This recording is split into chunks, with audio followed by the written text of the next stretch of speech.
In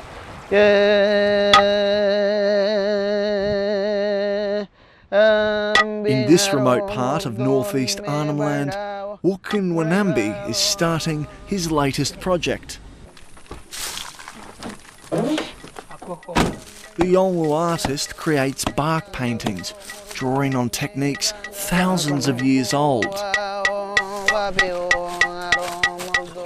The bark is chopped down before being prepared on location.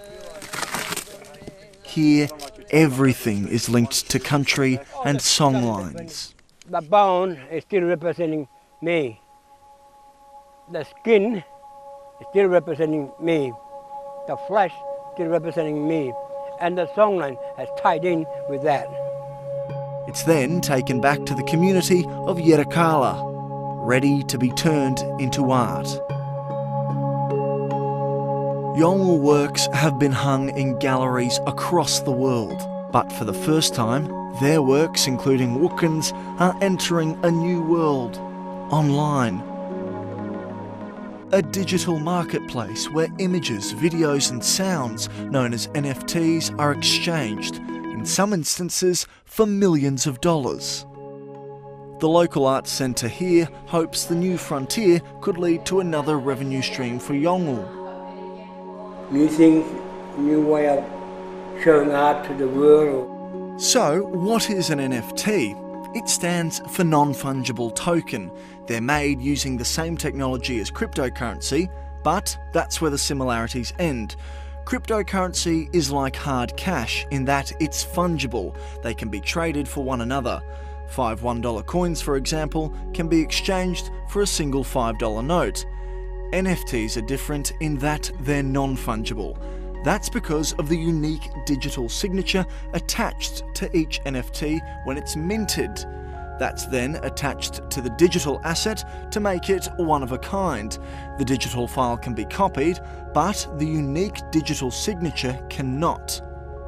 The technology has created a new form of ownership, and as a result, a new marketplace. This single artwork from the American digital artist Beeple sold for nearly $100 million last year. In 2021, the NFT marketplace surged to around $56 billion in value. That's approaching the size of the conventional art market. Here in Yerakala, in one of the most remote parts of Australia, it feels like a long way from the world of NFTs, a digital marketplace filled with an ironic, if not somewhat bizarre, online culture. But nonetheless, young artists are chancing their arm, and they're getting help from someone familiar with the online frontier. Another artist, Ishmael Marika, finds inspiration from music and the ocean. He, along with others here, are getting help to finance the creation of NFTs and is watching to see how it goes. Art piece from other artists on NFT, and we're like, okay, let's try it. Let's give it a shot. After the work is created, it's digitised, then sold on the digital marketplace. The man funding the initiative believes it's the first NFT fine art collective of its kind in Australia.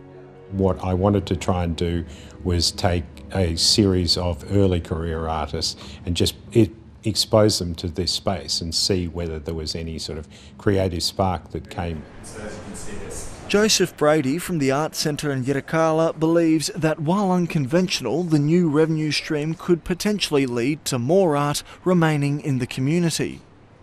If enough of these are sold, Mulca's portion of that will go to buying that piece for the museum here, so his work will stay here at the museum within the community. Thousands of kilometres away, on Kangaroo Island, software engineer Jeff Huntley is staging a rebellion against the NFT movement from his van. He made international headlines after creating a website with thousands of copies of the digital items, where they can be downloaded for free. He's sceptical that it's another online trend that won't lead to any long-term economic benefits. people are essentially selling links to images. And that's one of the reasons why I made the NFT Bay. Was like, it was a bit of digital activism and a bit of performance art to educate people when they're buying and selling these NFTs what exactly they're actually purchasing. Back in Yirrkala, Ishmael is hopeful that even if it's not a silver bullet, NFTs could be another tool to share his stories. You know, we want more of my clan and my tribes to show themselves, you know, to the world, so the world can see and carry on. Carrying on Yolngu traditions for generations to come.